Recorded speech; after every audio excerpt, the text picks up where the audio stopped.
only belt I'm concerned with is the pure championship belt. You know, we got to give credit where credit's due. Bryan Johnson, who won that pure gauntlet with some smarts, some intelligence last week.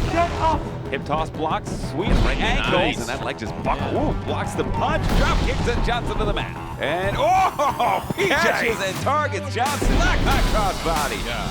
Our main event, four-corner survival. That is rope break number 1 used by Bryan Johnson. Kick to the midsection, duck down, up and over. Pops PJ Black. Up.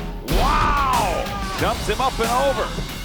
Wheelbarrows into the roll. Stepping through grapevine. And look at this strategy. That was number 2 used by Bryan Johnson. I would do his beard. Oh, he grabbed him by the beard. What? Beard takeover by PJ. Super kick. Springboard moonsault. That time he got it. Johnson close to the ropes here. 2. The rope, and he is that last is one. The third and final rope break used by Bryan Johnson. Oh, wait a minute. Process. That's it, Rick And the leg is hooked. 2. Bryan Johnson has defeated PJ Black. Yeah. Brodie King and Shane Taylor, the war they went through to determine who would get that final battle main event spot last year. As we see Brodie King and Jay Lethal starting things off. And that's a sign of respect, but also a sign that he did not come to play, that he chose violence as Lethal now choosing pure wrestling. Oh, look for that knee. That knee would have knocked the lights out of Lethal. Wow! Dragon screw leg whip on Shane Taylor. Spins out of his signature Kenny King. And Brodie King. No relation in there. Oh, God! And it's Brodie. 2 men on the top of the world. Slugging it out. Until somebody can't go anymore. Oh, my God. Garvey. Driver in the world. Blue Thunder Bomb on Shane Taylor. I believe it's Taylor and King. That was under the chin. That was under the chin. 3. Let's Got go. him.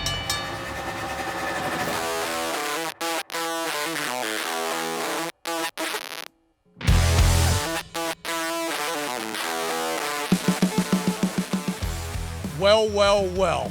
Guess who it is, bozos? It's the M-E-C-C-A, the Mecca, Bryan Johnson, and I'm your host this week for Ring of Honor Week by Week. Why? Because that four-eyed freak, Quinn McKay, apparently couldn't make it. Everyone in production's telling me they hope she's got a big enough bow tie when she comes back that it covers her hideous face. We'll handle that next week. This week, you're gonna get all your information about Ring of Honor the right way, the Mecca's way. So sit tight, bozos, and at the end of the episode, you get a special week-by-week exclusive match as former friends in the Shinobi Schlep Squad. Infinite Eli Isom goes one-on-one with his buddy, Ryan Mooney. Before you lose all control talking about those 2 nerds, let's talk about the hottest rising star in professional wrestling, Bryan freaking Johnson, entering the Pure Division.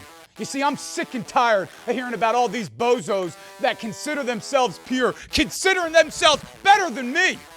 So what I did was I stepped up to the plate, and now I'm stepping over them. And I did so first in the gauntlet, and then I did so secondly by beating a world-traveled star, PJ Black. Brian Zane here backstage with the Mecca, Bryan Johnson. Come in here, Brian. The people want to hear from you. Now, I don't know what's more impressive, that you just beat your mentor, PJ Black, or that after everything you did in the match to win, he still shook your hand. I don't know what's more impressive, that some bozo with a second-grade education can get a job here, or the fact you're not Quinn McKay, but yet you're asking me even stupider questions. Not gonna lie, man. Sucks losing. Yeah. But I'm extremely proud of you because you applied everything I taught you, including that finishing move. Yeah, you're right, I did. You can trust the process, huh? Yo, just know, going forward, I'll be here whenever you need me. I owe you that black belt ceremony. I appreciate that. You see that, Bryan Zane? That's the most traveled man geographically and mentally on this entire roster, and he wants to shake my hand. Why? Because when he spells pure, he spells it M-E-C-C-A. So, bozos, that wasn't just a message to PJ Black. No, that was a message to the whole darn Pure Division. That we are rewriting history, and it will be spelled M-E-C-C-A. But unfortunately, we can't do that this week on Ring of Honor television because yours truly won't be on it. Instead, Ring of Honor management decided to put on the brand new Ring of Honor Women's Champion, Roxy Well, then again, Roxy's not all that bad. She did once beat Quinn McKay, which was probably the greatest moment in my life. But Roxy, you keep trying as hard as you can, and you may one day almost be as good as my personal favorite wrestlers, The Allure. Hey, Mandy. Hey, Angelina. Love you, girls. You're fantastic. But since the topic is Roxy at hand, let's go back to that time when she did beat up that four-eyed freak, Quinn McKay. And Quinn McKay, there it is. the knee. The knee, she couldn't quite get Roxy up. Off the ropes. Ducks the clothesline. Nobody home for Quinn. That knee again. Yep. Unforced error. Code red. Just stuck her. That's it. 2, 3. The winner of this match advancing to the semifinal of the tournament, Roxy. That's all right. That's all right. What a moment. Roxy knocked that egomaniac Quinn McKay straight off her high horse as Roxy continued on her quest to becoming Ring of Honor Women's Champion. Hear her thoughts in her first ever interview as champion this week on Ring of Honor TV. Also this week, four of the baddest dudes walking the planet, Violence Unlimited, have offered an open challenge to any four men that want to get violent. Let's be happy that they didn't offer anybody to a spelling bee contest. Nonetheless, here's Violence Unlimited. Ooh, surprise, surprise. That's what we have in store for you. It's because you know what? Take a good look at everybody else they've been putting in front of us. We've been taking them out. So this is a challenge to four wrestlers in the Ring of Honor that want to get violent with Violence Unlimited. It's a pretty bad idea. But I mean, what else are you supposed to do? You get lined up, you get knocked down. Tell him, Brodie! There's honor in violence. And this is Violence Unlimited. Oh!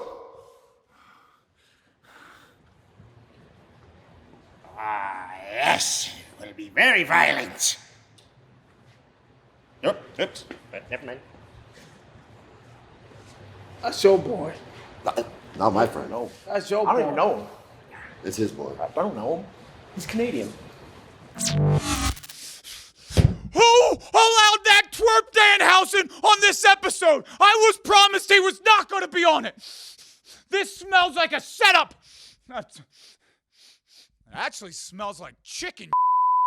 And speaking of chicken, we got the Briscoe brothers in tag team action this week on Ring of Honor television against two returning stars, Alex Zane and Taylor Rust. And speaking of returning, Alex Zane decided to return as number 16 in the Honor Rumble that was only supposed to have 15, so it shouldn't account when he won, but nonetheless he did. So let's hear what him and his bozo tag team partner have to say heading into their big matchup. 3-0. The sauce is 3-0 here at Ring of Honor, and tonight I become 4-0 with my boy Russ as we take on the Briscoes. Them boys. Them boys. I hope them boys like the sauce. Jay Briscoe, former world champion. What a better way for me to head toward Bandito. Bandito, you're about to get a taste. Before Bandito, though, we got them boys. And them boys are legends. Them boys are champions here in Ring of Honor. But them boys ain't nothing more than a bunch of talent from the backwoods. We are world-traveling superstars, and we are here to claim the honor of Ring of Honor. In death before dishonor, them boys hit a little bump in the road. Them boys, OGK, my man here, ends up, shoulders on the mat, 1, 2, 3, bump in the road. It's all good though, baby, because a bump in the road ain't nothing but a bump in the road. Hey, that's all it is. And you don't even feel that mess when you go 100 miles an hour. You hear me? Now, Russ. And we still rolling. Zane, y'all boys is right in the middle of the road, and we coming 100, baby. Hey, we like a What freight you train, got? boys. We like a freight train, young boys. What y'all Show us boys what got? you got. Huh? Show us what you got, boys. We coming guns blazing. Be ready. Be ready. We them boys. We'll make your ass famous. Bring your ass, boys. Last week on this show, they showed you exclusive matches from over in the UK at Wrestle Carnival, but none of those matches featured the Mecca. So let me make this clear, Doug Williams, Joe Henry, and your stupid dyed hair, or any other bozos from the UK, you send the Mecca over there and I will show you exactly what pure wrestling's all about. Now they want me to announce the matches on ROH TV in 2 weeks, yet Bryan Johnson's name isn't on the card? They're trying to tell me that the show is full? Well, bozos, find a spot because I'm calling out every pure wrestler on planet Earth. If you think that you got what it takes to go face to face with the Mecca, step up. I mean, heck, wasn't there an insurance salesman around here trying to sell us on some BS that he was a former pure champion?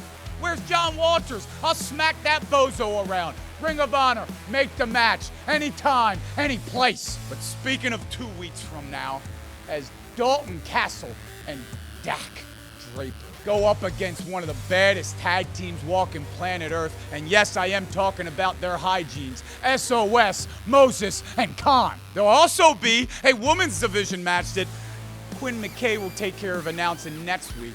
But the main event in 2 weeks' time will be the OGK. Sorry. Anytime I think of Matt Taven, I have a hard time not throwing up. But anyway, it'll be the OGK going against Ring of Honor World Champion Bandito and that jumping bean Ray Horace. Also, here's a bunch of stuff you bozos should check out so you can figure out what's good for you when it comes to Ring of Honor news. Every Monday, we got the ROH Strong podcast hosted by that dork, Kevin Eck. For some reason, they thought you people would like to hear from Alex Zane. Well, I guess if you're into that, check them out this Monday. And if you can't get enough of Kevin Eck, you can check out the Eck Files, his electric article every week on ROHWrestling.com. It's a real page turner. If that doesn't get you on the edge of your seat, hopping with enthusiasm, you can make yourself feel worse by reading A Dose of Colemanism, written by one of the biggest bozos this company has ever hired, Caprice Coleman. So when you're done reading all that hot garbage on your 2-hour toilet break, you can watch Ring of Honor Wrestling with the best on the planet 24/7 streaming channel on the Stir and the Pletzaks. Or if you're stuck back in the early 2000s and you're still renting VHSs from the local video store, you can go to shophonor.com on your desktop and buy our brand new Pure Championship Tournament DVD.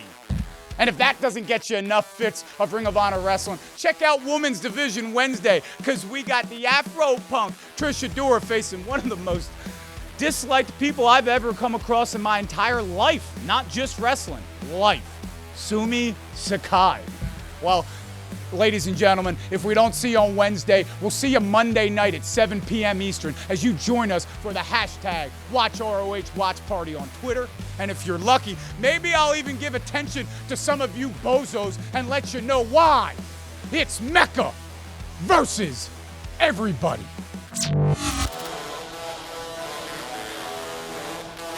Welcome everyone to Philadelphia, Pennsylvania, the 2300 Arena. It is another week-by-week exclusive Ian Riccaboni, Caprice Coleman, and world-famous CB here on the Comb. CB, these are two young men that you are extremely familiar with. One on his way to superstardom, another returning after a bit of a layoff. We're thinking of Bobby Cruz. This is a week-by-week exclusive match, set for one fall with a 20-minute time limit. Introducing first, wrestling out of Trenton, New Jersey, weighing 175 pounds, Ryan Mooney. Thanks for joining us, everybody, week by week. Ian, Caprice, CB, Ryan Mooney, wrestling with a bit of a chip on his shoulder. Oh, that chip gets bigger and bigger every single match he has. He has something to prove right now. Ryan Mooney, Caprice, he's a young man that you know very well, part of the Shinobi Shadow Squad, but Eli Isom continued to hone his craft.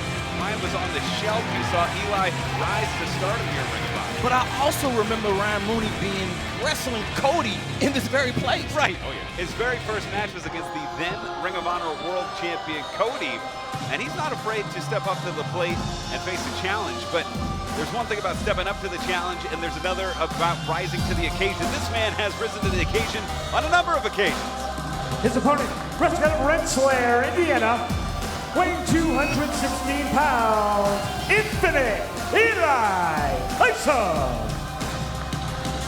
We've heard the words from Ryan Mooney that he is ready to prove that he was more than just the third wheel of the Shinobi Shadow Squad. But Eli is taking this match as seriously as he would any other match, as he would with Jay Lethal, as he would with any other of the top stars here in Ring of Honor. Absolutely. Eli's been on a hot streak, and I don't see it stopping anytime soon. Mooney has a tough task ahead of him.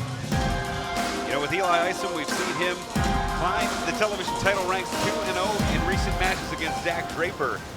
Putting himself firmly into that TV title division, has wins against LSG, Brogdon Finlay, the brother of David Finlay.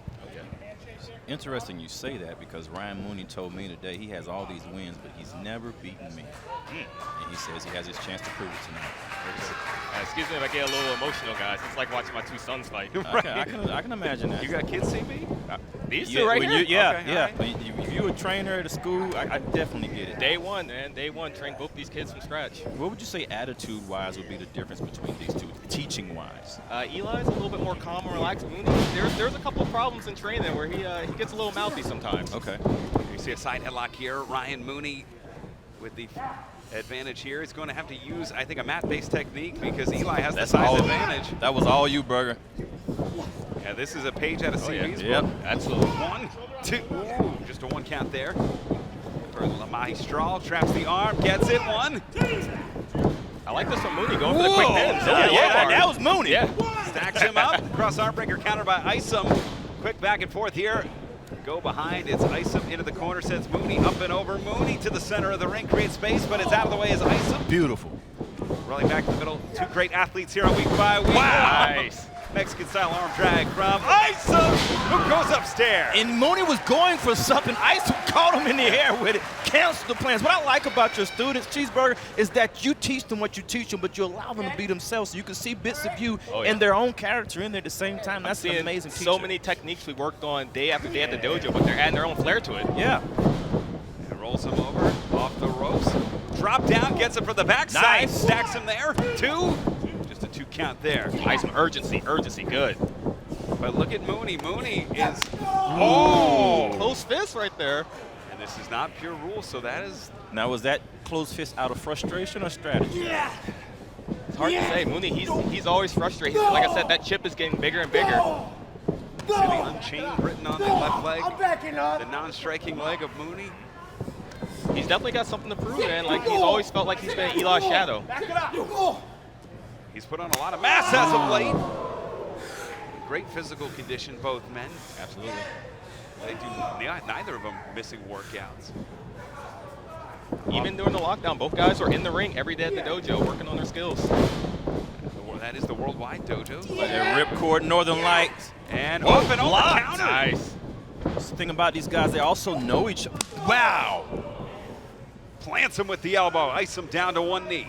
There's one thing to be familiar about somebody that you've wrestled before, but there's another thing to be familiar about somebody that you train with. Oh, go behind, sends him down. Now Trips up Eli. Wow. Just gloms him. Yeah, a lot of things you train with, though, like you have an idea, you think about it with this person. Hey, I got this idea. If we do this, what about this? Or whatever. Like, if this happens in the ring, I can do this. And you try it with that partner. So when they try it with you in the ring, it's like, no, I'm going to stop it. They know each other so well, not just from training, but from our years as the Shinobi Shadow Squad. Yeah. Like brothers, man. Trying to create some space here. It's Isom trying to get back on the offensive. Does out of the clutch with a big forearm. That forearm was right across the jaw. Return fire from Mooney. Mooney's small, man, but he's surprisingly heavy-handed. Very heavy-handed. Let's go, Ryan! I think when Eli walked away, he's trying to gather himself, trying not to change moods. Trying to keep his poise. Trying not to make it personal. Slap me.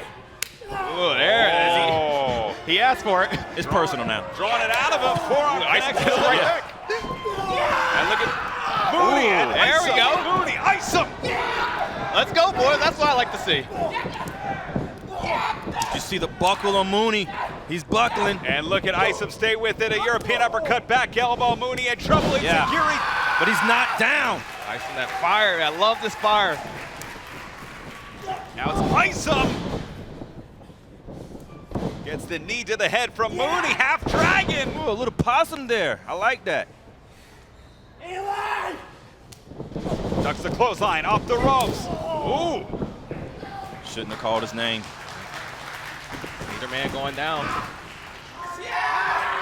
Charging into one another. Nobody moves. Shows how even these guys are as well. So much respect for both of these guys. Absolutely. Oh, and this time, pop up, Northern Lights. So exciting to watch this guy, man. To see where he come from, where he is now, and you know he's still in his beginning stages. It's amazing. And both these guys, I can't wait to see what the future holds. I'm so proud right now, guys. Off the ropes, Mooney counter by Isom. Isom sends Mooney off the ropes, and it's Isom! Whirly bird suplex, 2! Great cover there, the wrist locked on the cover. Again, Isom with that urgency, though. Yeah. Wants to put him away, looking for the promise. He saw it. Has Mooney's doubt. Yep. He can't. Oh, he can't do it to his friend. He's going to have to do it because I can tell Mooney would do it if he had the opportunity. Eli, you are right there in the television title division. It don't matter who's in front of you. You got to win. They're not brothers right now. They're opponents. He needs to go for it. Front face lock here. Looking for the promise. The dogs on Main Street. How? Oh, no. Yeah. Cutter. It's that second thought, man. You can't try something with somebody and then go right back to it after that many seconds. And Mooney full steam ahead. Now perching him on the top rope. Following him up, second rope on the inside. Now we get to see if Mooney's a closer. Looking for the Hurricane Rana, gets it! Isom counters, 2! Just a 2 count, 2! And Isom now gathering his breath on the apron. Isom going for that spear. And Isom, oh! That was Mooney! on the corner of the apron. Mooney needs to get him back in. Mooney planning Isom. Don't let him get, oh man. He's going to the outside now got to a the plan. top. Oh, big knee sends nice. Isom down. That's a new one. Yeah. I think that's the way to beat friends, somebody that you're familiar with, man, is to do something that they're not familiar with. As the leg hooked, plants him down. 1, 2, and he couldn't get a hold of that leg, but holds on to the arm. I tell you what, Isom is realizing now that Mooney will put him away if he has a chance. If he ever gets a chance to put Mooney away again, he has to do it immediately. He needs to capitalize. He can't think he's another of his brother. It's an opponent right now. Stacks him up again, and that hand-to-wrist grip. You know it. They know it. The triangle choke here, but Isom has those arms bent. It's preventing a lot of the damage and the strength of Isom. Isom has Mooney up. Sends him down. Capitalize, Eli, capitalize. The eyes of Isom are awake. He's gonna put this away. I could promise you that, Rick Abani. The dogs on Main Street now, because they understand. That's it. Taking him to the promised land. Winner of this match, Infinite Eli Isom. Oh my goodness, what a match, guys. Oh, wow. Look at Steven's heart. And Eli Isom maybe had to do something that he wasn't comfortable doing there, CB. Like, man, I'm so proud of these kids, man. This is, holy hell. You can still tell by the heart how much Eli cares for him. He didn't want to do it, but he had to. But that's the level that Isom is at now. That's the level Mooney can get to. But the level that Isom is at and is ascending to is a championship level. And it doesn't matter if it's friend or foe. Isom is going to need to learn to use that finishing move when he gets the chance to win matches. Great effort by Mooney. The best showing respect to Mooney right now. This is the part I want to see right here. Mooney can give it right back to him. Can you congratulate your friends? Good stuff. No hug, code of honor. There you go. Mooney raising the hand of Isom, but disappointed. Great win for Eli Isom. For world famous CB, Caprice Cohen, I'm Rick Abani. Thanks for joining us on Week by Week. Happy wrestling, everybody.